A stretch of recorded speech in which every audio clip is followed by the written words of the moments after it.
Okay, so thank you all for coming. I want to thank all my sellers out there who have given us listings as realtors. We're residential realtors. We sell homes and condominiums. That's how we fund these programs for the crowd. I want to thank everybody in the crowd. It's a very nice crowd. Thank you.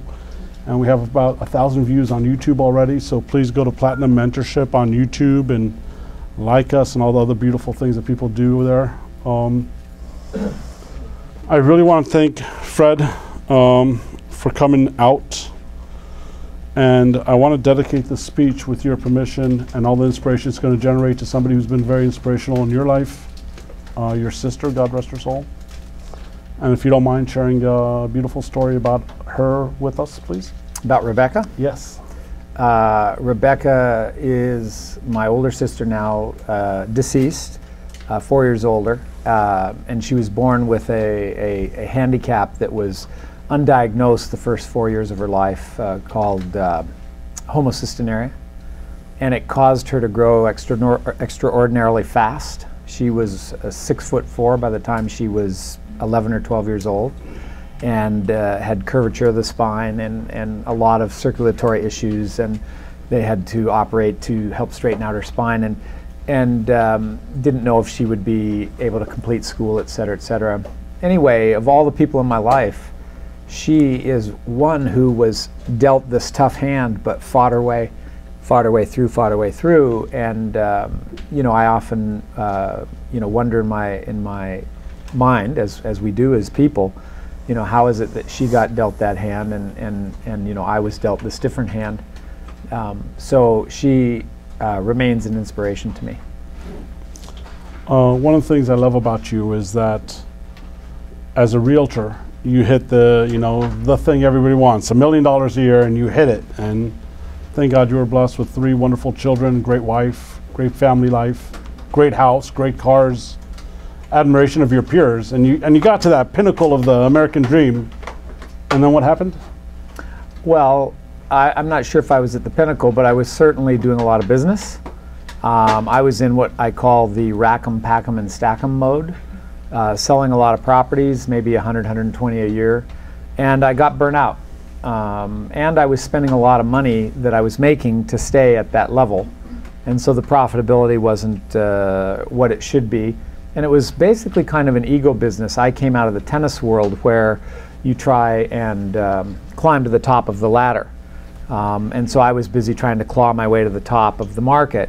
And in the process, I got to the point where I wasn't sure I wanted to keep going. I was physically exhausted, emotionally burnt out, and had to regroup. And what was that regrouping? You took a vacation for a week? What I did was I took what turned out to be 3 weeks off. I didn't go into the office. I called my staff. We had 25 or 30 escrows open at that point. And I said, you know, go forward. You know what to do. I'm not going to come in. I don't know if I'm coming back. I don't know what I'm going to do, except that I need to get myself together. I need to reorganize. And so I, in the mornings after we got up and got the kids you know, fed and off to school and whatever we were doing, they were quite young at that age, so grade school and preschool. 3 beautiful kids, the riches of my life. And I then retreated back into the master bedroom, and maybe I took a nap, and then I might meditate, and then I would journal, and I would maybe go for some exercise and do a nice long stretch afterwards. And then I would journal again, and pretty soon I started facing this particular question in my life, which is, well, what is it that I want? And so I spent that time trying to answer that question and resolving what I was going to do about it. And it took me about 3 weeks, and I came out the other side. Beautiful. So we're going to try and handle 4 topics in less than an hour today. The benefit of mentorship, life goals and how that translates into next actions, prospecting, or is what you like to call getting to the truth, and role playing. I think we spent about 3 years in our coaching sessions and mentorship programs going over all of that. So we're going to try and hit just the highlights of each one. Let's start with mentorship. Our program is called Platinum Mentorship. I really believe in the idea of a mentor. Did you have a mentor growing up? Well, when I look back, yeah, I had several. It was never a formal "I'll be your mentor" relationship, but yes, and that began, frankly, with my older relatives, particularly my grandparents and obviously my parents, very big mentors to me. It was my dad who introduced me formally to the concept of positive thinking. And my mom, I remember back when I turned 13, became a teenager, she gave me the book Psycho-Cybernetics, which is all about, mapping in your mind what it is you want and trying to go in that direction in your life. And then the first fellow that employed me, a guy named Vic Braden, who was a very popular person in the tennis world and a tennis coach and a former pro and a psychologist. I got a lot of mentoring out of him in business and tennis, and I was interested in coaching at that point, teaching tennis. I've been drawn to coaching my whole life in some form or another, and so Vic was a very big factor for a long time. And then other people, but in real estate, the fellow that got me into real estate, a fellow named Don Tannehill, taught me 2 or 3 key precepts at the beginning of my business that to this day stand me in good stead. So mentorship has always been a part of my life, I think. What is a mentor? To me? Sure. Well, a mentor is someone that you're open to listening to in terms of guidance based on their own experience, and you're looking for growth and hoping to grow as a result of that relationship. Beautiful. And how does somebody go about getting a mentor?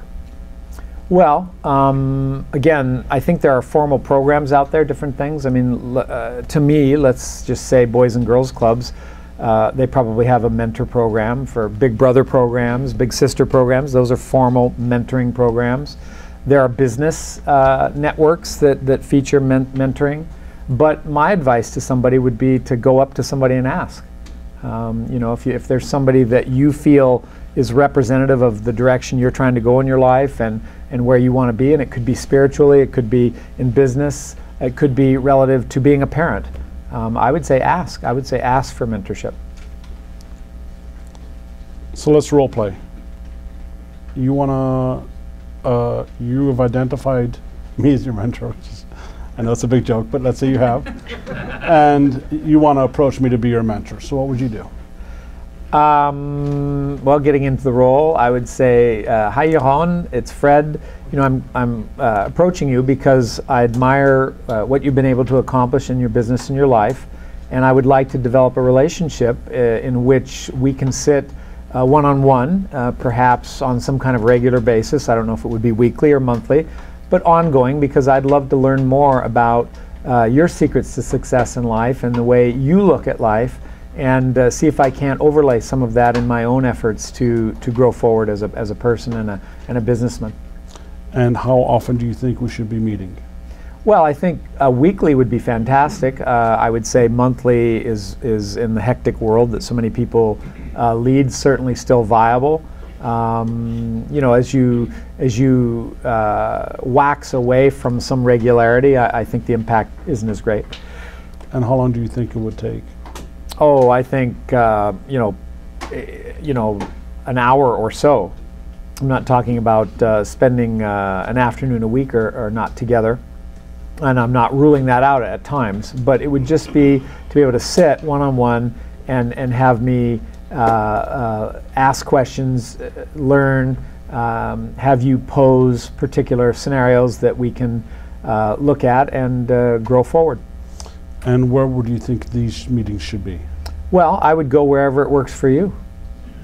Wonderful.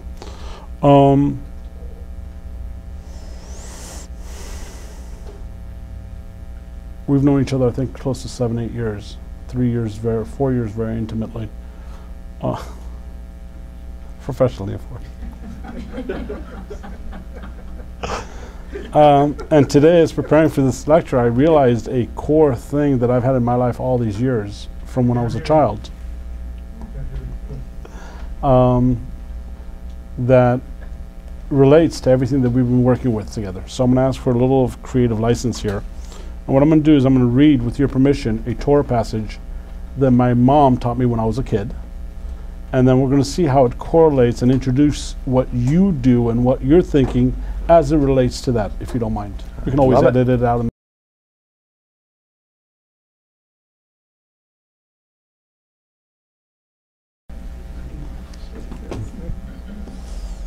So if you don't mind reading us the passage.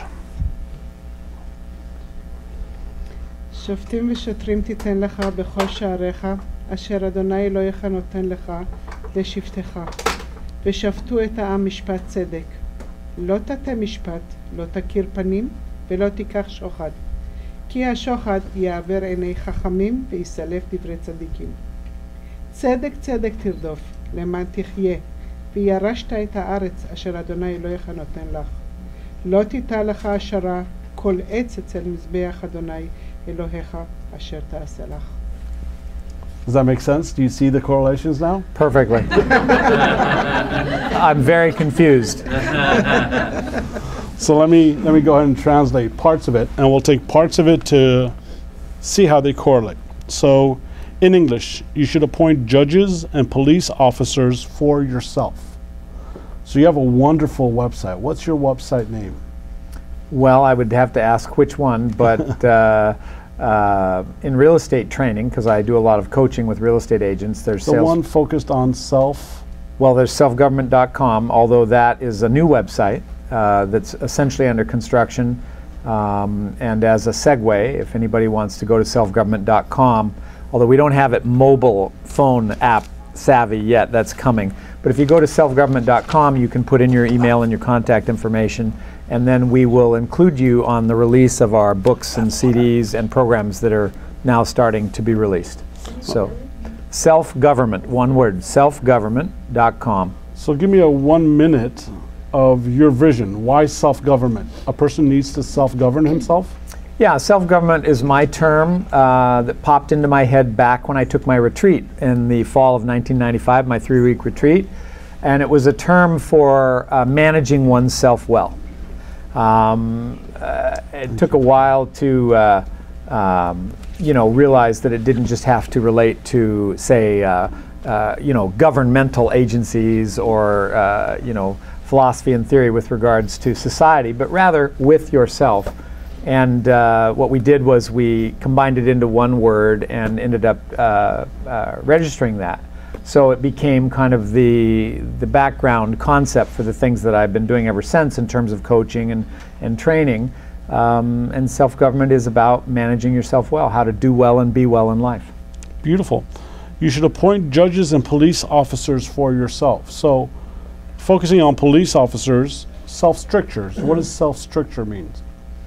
Well, in my book of Concordance here, I have several strictures and tenets of behavior, standards. Everybody out there tends to have things that we call a to-do list. And what I've tried to create also is a to-be list, how I want to be, not just what I want to do, but how I want to be as a person, and the standards and behaviors by which I want to live. And in that way, I think paralleled what you're talking about. So do you police yourself? Do you feel like you have two personalities where you kind of check yourself? Yes, I think it's human nature. The truth is everybody's good when it suits them, but integrity is the sword you take out when you're going to put what's good or not to the test. You're jumping. That's a second clause. So let's I try and remind myself, because being human, making mistakes, what have you, you do need to come back and reevaluate and maybe upgrade your process. Beautiful. You should appoint judges. Do you judge yourself? Well, again, I suspect we all do, more or less. But really, judgment is in the hands of someone else. And I learned the hard way over the years that being right, so to speak, was overrated. And one of my sayings now is I'd rather be open than right. So I try and cut myself a break. One of the secrets to failure in life is trying to be perfect, and I'm not, and nobody is. And so again, rather than being fanatical, I like to be funatical. That's F-U-N. you know, have some fun with it. Beautiful. So when I was kind of giving you the leading question of a judge, the similarity I see of judging yourself is with how you have your ready score, and actually you judge yourself with your ready score. Sure. So do you mind sharing what your ready score is and how you judge yourself or score yourself on that? Sure. Please. Well, when I did my retreat, there were certain things that came out of it that I decided I wanted to try and do in terms of the process of living and the process of achievement, the experience of success, the state of balance and happiness. These were the things that were going around in my head. And regarding balance in life, I was wondering, is there a way to measure that? And ultimately, I came up with this rubric called the READY score. That's READI. So rest, exercise, administration, diet, and inner work. And what I did was I rated myself from 1 to 20, with 1 being the lowest, 20 being the highest, in each category. So if you were 20 across the board, which of course I would not be, you would have 100 or 100%. And so if you're honest with yourself, which is a bit of a trick when you're doing this, I notice a lot of times people will underscore themselves, sort of a self-flagellation type thing. You know, I'm no good, I'm not good at this. Or other people will say, I'm really great at this one thing, when maybe they really aren't. So the exercise of rating yourself or scoring yourself or measuring yourself can have hidden benefits in terms of these different aspects of doing the exercise. But I came in, when I had my honest assessment on the 5 scores, I came in at 56. So there was lots of room to grow. And over the next 5 years, every quarter I rescored myself. Slowly worked my way up to 82. The year before I was at 81, so very little incremental ups and downs. And what I like to do is annually in January, and then still quarterly, I like to go back and look at my ready score. And it varies depending on the mode I'm in and whether or not I'm in a rut, so to speak, maybe holding myself back more than I was previously or less. So the score can change, but it's a way to measure this 5 category area that is a rough approximation of balance. And again, rest is not just sleeping, but it's taking breaks. For me, it's meditation. It's having days off, having evenings off. It's going on vacation. Exercise isn't about being in the Olympics. It's about living well in your life. And so, you know, I had to train myself, being a former competitive athlete, to back off and not kill myself every time I went out to exercise because I was trying to beat my old time or something. So things like that. Administration, that's a broad term. It would include things organizationally, how you handle time. And I learned the hard way over life that it's not about time management, it's really about behavior management. Handling time well is about your behavior and the way you look at your behaviors. And it's about your finances. So administration is a broad concept, and diet isn't meant to lose weight or to gain weight. It's meant nutrition. You know, eat well, eat sensibly. You know, moderation, and then inner work is the I. Inner work would be my spirituality and my soulfulness and my centering and grounding and understanding of my goals and my priorities and my standards. So that was the rubric that I started to measure. Beautiful. The next clause: do not pervert justice, do not show favoritism, and do not take a bribe, even to judge correctly, for bribery blinds the eye of the wise and perverts legitimate words. So going back to $1 million a year, #1 in Palm Desert, all those accolades. You at that time had an expensive car with a payment, expensive house with a mortgage, credit card bills. And I find that a form of bribery, a form of living a lifestyle that you can't really afford. Mm-hmm. And is that a realization you had, and what changes did you take once you realized that? Well, one of the hard lessons I've learned is that money's easy to make and hard to keep. And at least that was the sense in my life. I mean, I've made tens of millions of dollars selling real estate, but I don't have $10 million in the bank. Cash, you know, no debt. So although I do well, there was something at work there that wasn't working for me relative to the way I looked at finances and money. So, you know, with that realization, I decided that I no longer wanted to carry any debt. I did not want to buy things and then pay for it, which, remember, there is a $1 billion industry at work in our society teaching us to buy before we've earned it. And so you have to learn to overcome that. They're very effective at it, and good on them. I'm not here to say credit cards and banks and auto dealerships and all this aren't worthwhile. I'm just saying I got to a spot in my life where I didn't want to do that anymore, and I created what I call the gold standard in my life, which is earn it first, enjoy it second. So we canceled all of our debts and reorganized everything and went into a cash and carry only mode in our lives, and that's how we've lived ever since. Beautiful. Pursue justice by seeking a high quality court of justice. You have a mission in life now, yes? Yes. What is your mission? Well, it's multifaceted. I have a relationship with myself that I want to honor. It's spiritual and personal. Also, my marriage, my children, my coaching and the people that I work with, my employees and my clients. It expands out that way.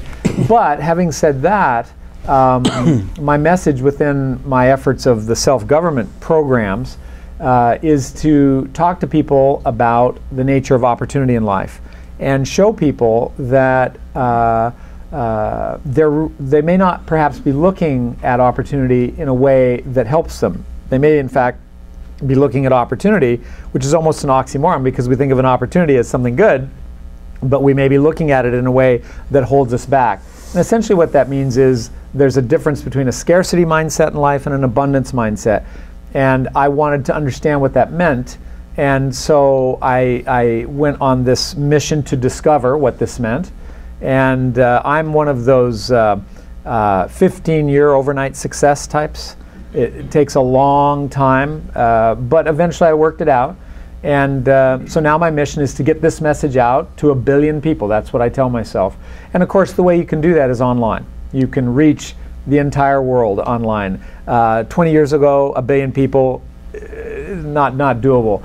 And again, if I get to 1 million and not 1 billion, I'll certainly rejoice. Since you're going to be thinking that anyway. Build up, why don't you give us the message? What is that? It's a beautiful build up. What's the message?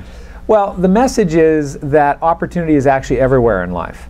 And we're not taught this in our society. And as we grow up, we're taught that opportunity is rare. We're taught that opportunity is fleeting, that you should get yours before someone else does, or maybe even at the expense of someone else. And we tend to believe that there is a negative side and a positive side in terms of outlook. And there's actually a third facet, and it's called an opportunitive approach. And what I do is I show people how to understand the phenomena of opportunity, because it turns out that we exist in a field of opportunity. Opportunity is actually latent, and it's in every situation that we encounter. But the question of opportunity isn't if it exists, it's do you recognize it? And so what I'm doing is I'm teaching people how to recognize the fact that opportunity is there for them in their lives right now, no matter what's happening in their lives. And it's a very powerful message. It's actually a life-changing message. And the reason it's life-changing is because you can go from a position where you feel there's nothing happening, things aren't working out, life isn't going your way, to literally in that moment reversing that scenario and discovering benefits that are there and latent that you hadn't even looked at before. And once you start tracking this way in your life, you create a new momentum and a new power that you did not have before. And it works for any person of any age, of any experience, in any place in the world. And so that's my mission, is to get that message out. If you can only get a little bit more passionate, maybe it'll work. We're actually hopefully going to have a second lunch to just go over those, and we're definitely going to be talking about it, a dessert, and we're definitely going to be talking about it more during the concept. Finishing off the similarities that I see in the final statement. In the merit of appointing judges, you will live and settle upon the land God your God is giving you. And I'd like to switch to your Book of Concordance, if I may. Mm-hmm. And I'd like you to read the quote that you wrote in the cover of your Book of Concordance. Oh, I think I know it by heart. Okay. Life is a gift. Not that one. Oh. I'm kidding, it is that one. I'll get you back. There's an opportunity for me We want there modesty here. There's an opportunity to embarrass him somewhere. He just teed me up. He just teed me up. I believe what it says is life is a gift, the gift of life is opportunity, and the opportunity of living is what you make of the experience. Again. Life is a gift. The gift of life is opportunity, and the opportunity of living is what you make of the experience. What does that mean? Well, again, I don't get a lot of pushback from people on the first statement, that life is a gift. In other words, you know, the statement, you can choose your friends but not your family. I mean, you just arrive, right? Here you are, and you grow up, and you realize at some point that your life is in fact a gift. It was given to you. So I think that makes some sense. The gift of life is opportunity is in line with my message. My message is that opportunity is everywhere. My message is that the way life works, opportunity can be found in any situation or any circumstance at any time. Therefore, life is a gift. The gift of life is opportunity. Beautiful. And the opportunity of living is what you make of the experience, is my ode to, it's up to you. You have to be the active ingredient. It's your choice. You're not a victim. You're a victor. All right, let's talk about this book of Concordance. It's a beautiful book, very inspirational book. It's about, what, 20, 25 pages? Probably. How would you summarize your book of Concordance? Well, my book of Concordance is my personal conglomeration of things, you know, theories, philosophies, beliefs, anecdotes, examples, goals, priorities, standards that are important to me as an individual. And one of the things I learned early on when I embarked on my journey of self-government was that it's up to each individual to develop his or her own individual formula for success. There isn't a right or wrong, but that each individual has to abide by certain principles or laws that are true for any human being. So it's learning to bring your individuality in line with your humanity. And so my book of Concordance was my initial effort to start doing that, and it simply grew into something that I've done ever since. Beautiful. So going back to opportunities everywhere. Mm-hmm. There's a wave of energy that's opportunity, and our job is to turn the channel to see it. Yeah. The way our world is set up is a reflection of the way the greater universe is set up, and the universe is based on energy. All things in the universe can be distilled down to pure energy. Everything, whether it's a grain of sand on a planet in some other galaxy, or on our beach here in Santa Monica or LA or wherever we are. So what we have is this common composition of all things, energy. Okay? Because of that common composition, we have a common interaction of all things in some way. You can't always see it, but the fact is everything is connected in some way through energy. Now, we can't tell that the Earth is spinning overtly, but we can tell that the sun is rising and setting, which is representative of how the Earth is turning. So even that we see. But I may not be able to look into your mind and see what you're thinking, but that may still have a connection to me in some way based on behaviors that we both undertake. So again, it's not about trying to figure out always what the connection is. It's understanding that interconnection creates interaction, and this interaction creates constant change.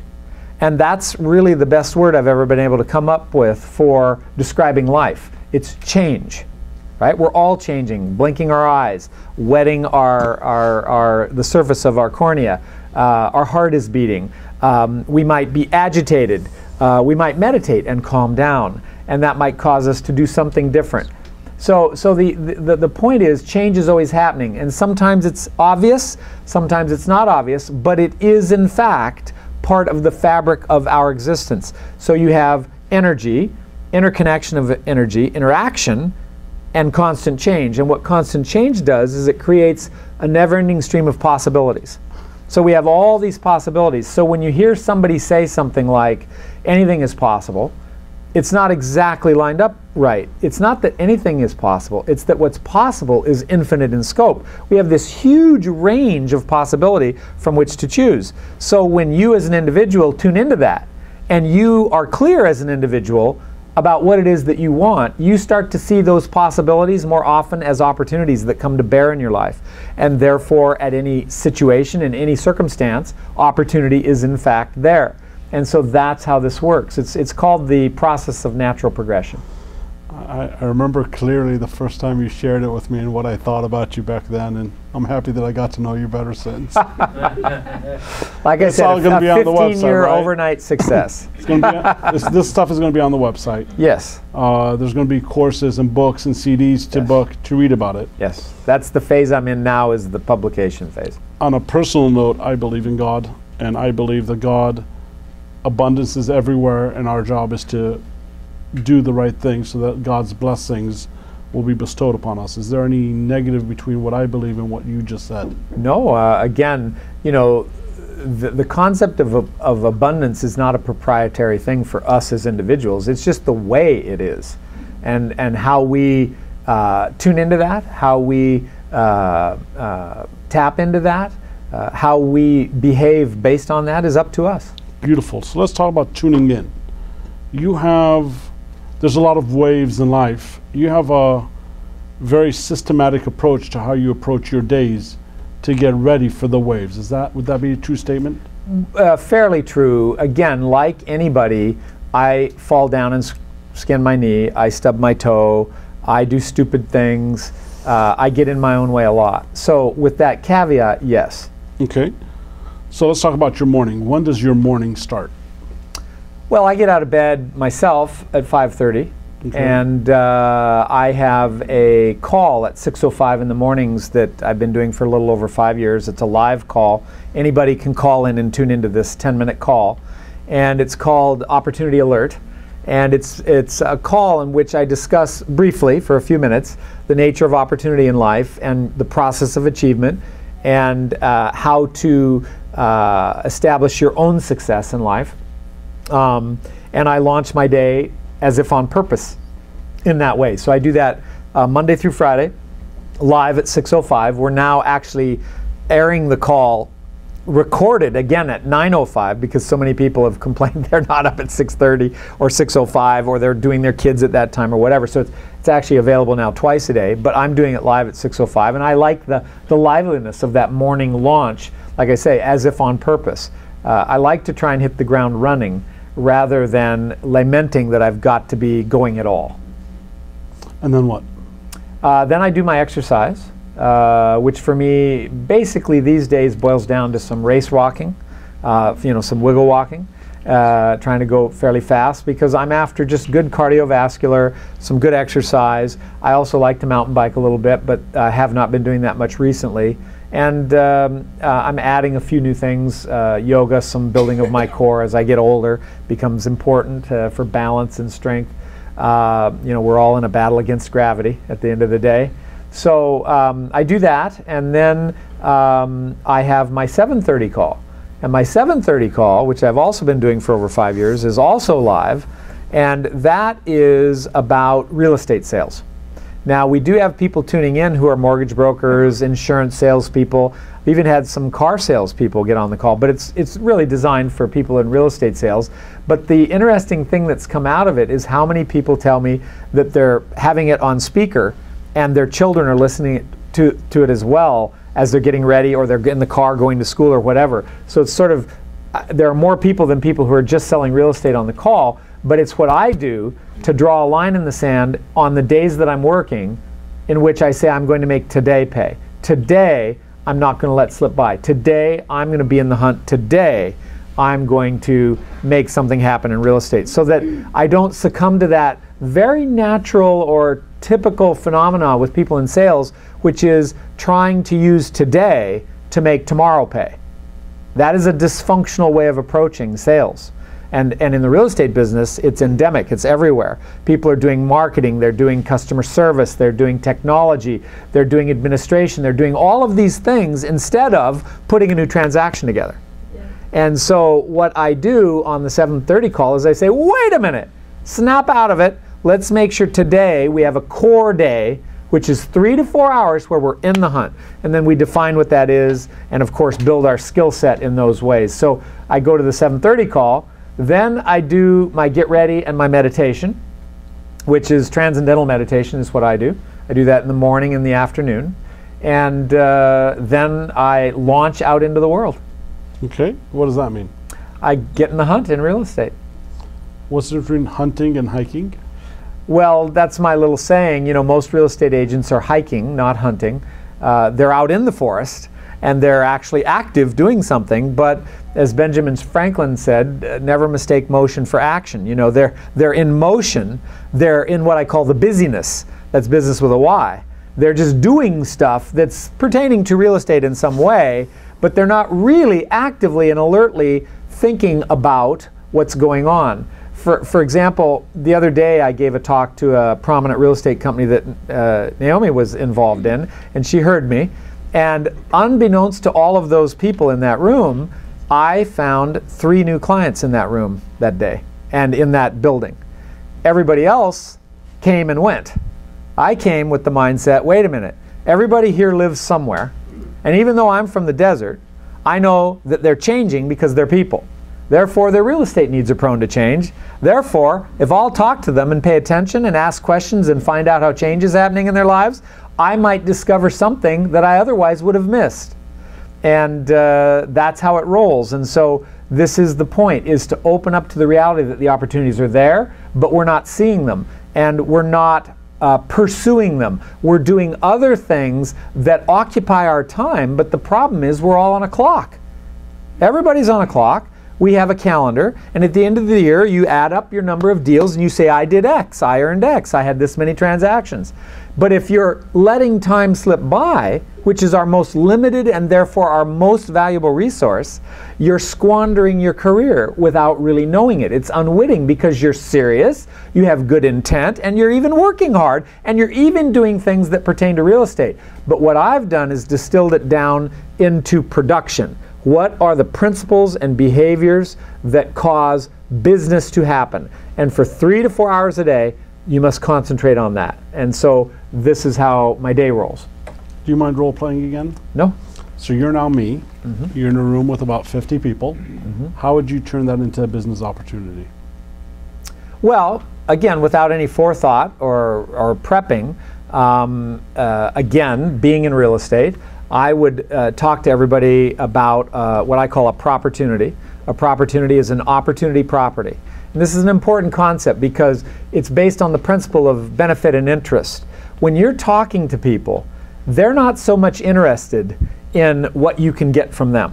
They're much more interested, naturally, in what would benefit them, what they might be able to get from you. So rather than saying, hi, my name's Yaron Hassid, here's my card, I want you to know I would love to be of service when you're ready, and I would be honored by the referral of a friend or family member, and then handing out the card, I would rather say, hey everybody, you know, I know of a fourplex that will 10 cap.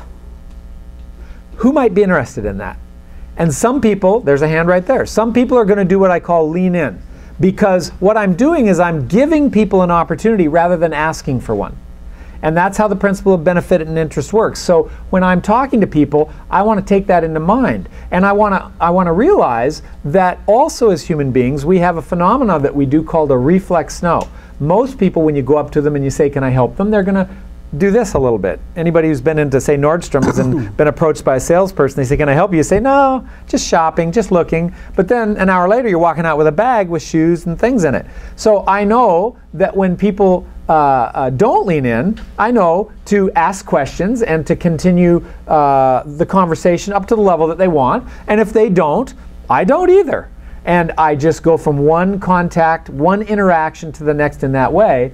And what it does is it creates action. In other words, one thing I learn over here might relate to one thing I learn over here. And when you do this all the time, you start connecting those dots and more business happens. And this is what agents are missing because they're otherwise occupied. They're stuck in the busyness. They're busy doing other things. Let's go backwards a little bit and tie both of those in with the Book of Concordance. Would you mind reading your Declaration of Awareness to us? No. That I don't have committed to memory. It's a little longer than a few phrases.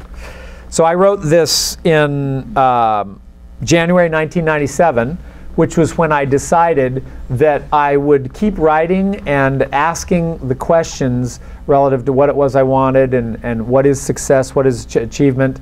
And I hadn't even stumbled across the abundance of opportunity yet in my life. I wrote this because it was sort of my initial commitment. And I called it my Declaration of Awareness. And I turned Descartes on his head.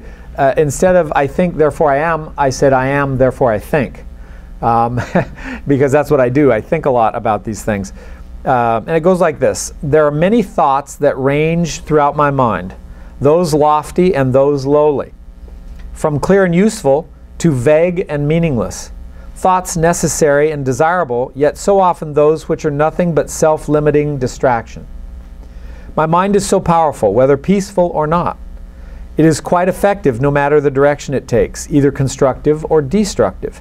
My only failing has been in not knowing my inner self, and thus for not taking my mind for what it is, a machine that produces the tools of thought. An amazing human machine to be maintained, appreciated, respected, and directed, yet still a machine that, though rarely overused, is often overstimulated. During my life, I have unwittingly allowed my thoughts to compete against myself. I behaved as if I was the sum of my thoughts. I was making a most basic and seemingly common mistake. I was allowing my thought stream to blot out my self-awareness and thus dull my appreciation of life. Fortunately, it is a situation I can effectively correct. As a human, through my being, I have the means to achieve most anything in life while enjoying myself if my awareness is functioning as the elemental basis to which my thoughts are only complementary. It is through my awareness of self that I can fully appreciate the nature of life, identify my destiny, and selectively employ my thoughts in pursuit of my desires. Today, I declare my awareness. I now hold and accept the following to be true. Although I think, thought is not my being. I possess my mind, it does not possess me. My thoughts are fleeting, whereas my being is constant. Constant thought is an unnecessary byproduct of my human nature. Self-awareness is my natural state. From this day forward, I will set my course in life born out of the selective action of self-awareness as opposed to the constant reaction of thought domination. Beautiful. The first statement in your today is the day. Mm-hmm. Do you mind reading that for us? Sure. This is a piece I wrote several years later, and I preface it or start it with... No. The past. Yeah, that's the one I want. Yeah. You've heard this saying before, the past is history, the future is a mystery, and today is a gift. That's why they call it the present. And that caused me to think, okay, what does that mean? How could I apply that in my own life? And this piece, Today is the Day, grew out of that. The first paragraph goes like this. I want to get to the first two of my self-truths. Okay. So these two were just introductions to those first two. So if you don't mind, can we go to your self-truths? We can. And go, what is a self-truth? And then read us your first one, please. Well, for me, a self-truth is something that I hold to be self-evident in my life. And what I did was I took the time, over time, to identify 10 self-truths in my life. The first one, my life is a gift. You've heard me say that already, talking about life being a gift. I can either maximize the joy of fulfillment my life brings or minimize the benefits I both give and receive. That's the choice I have. And you know, my truth is that my life is a gift. Second, I am here now. I can either open up to what is actually happening or block it out through constant mental and emotional distraction. So those are my first two. Let's go to your immutable laws. What is an immutable law, and what are your first two there? Well, I wrote the Immutable Laws as an outline some years ago, which is what led to the book, The Third Law of Success, and identifying in my own mind what the key laws in the process of success are.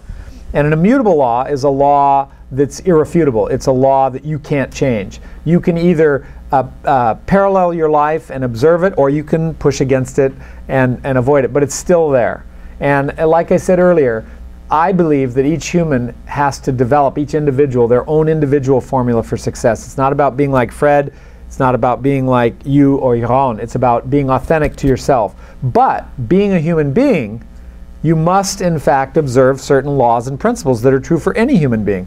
And that's what these immutable laws are. Well, what's the first one? You get results based on your actions. So let's use real estate as, because we both live in it, as real estate sales, as an example of that. What does that mean for a realtor? You get results based on your actions. Yes. Well, again, you have to add the ingredient of work to get the recipe for success in real estate to bake well.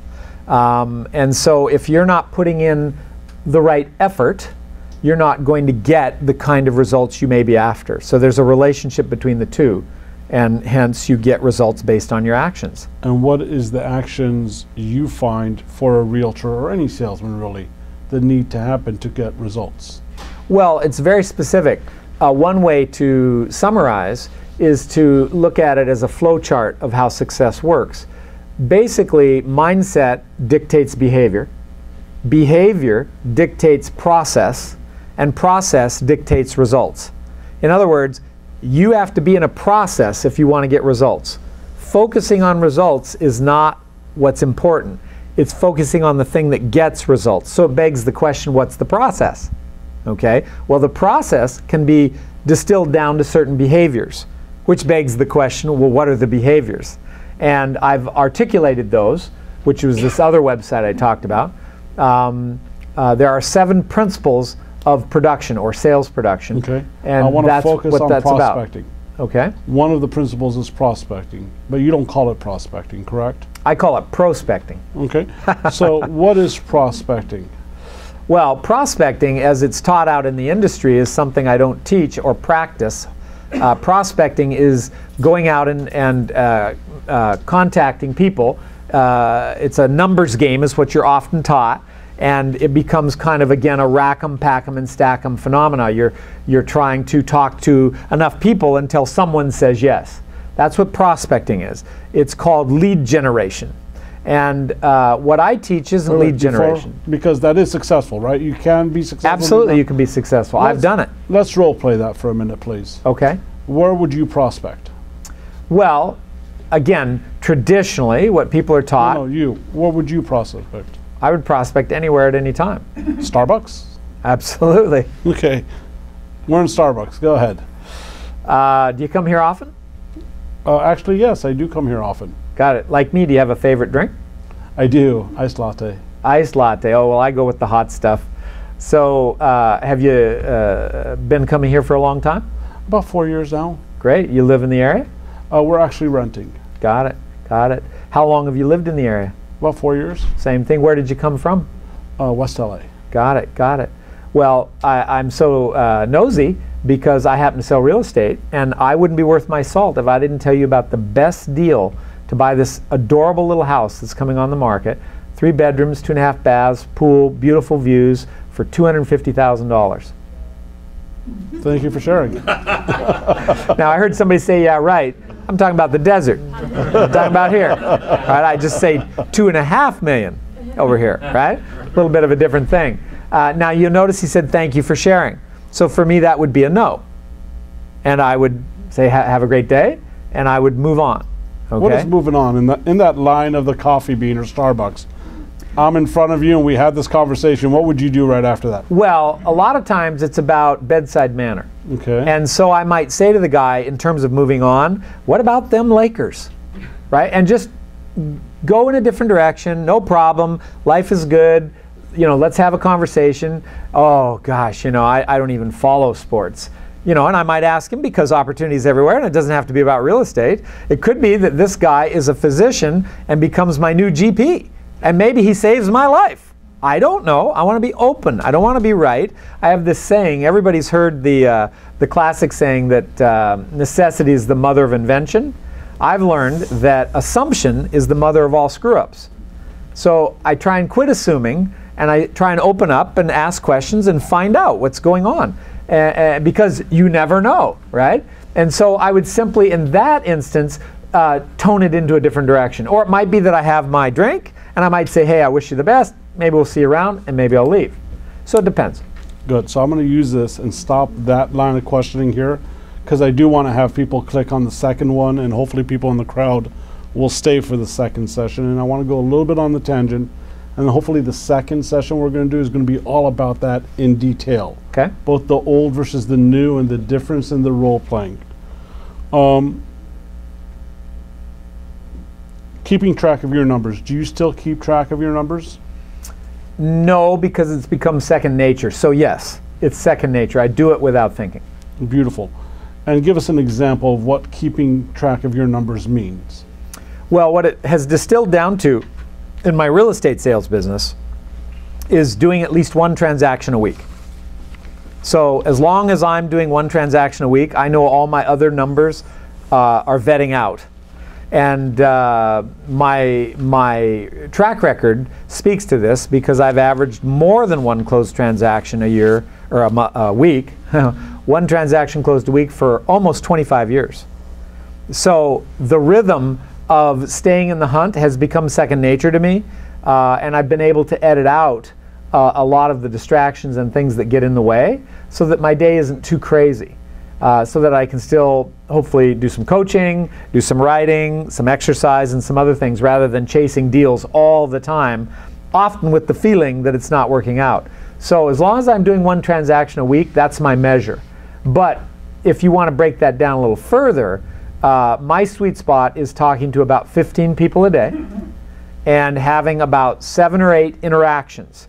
And an interaction is different than a contact. A contact is we're talking, and interaction is we're talking meaningfully about real estate in a way where I'm thinking, I wonder if there's a transaction here somewhere.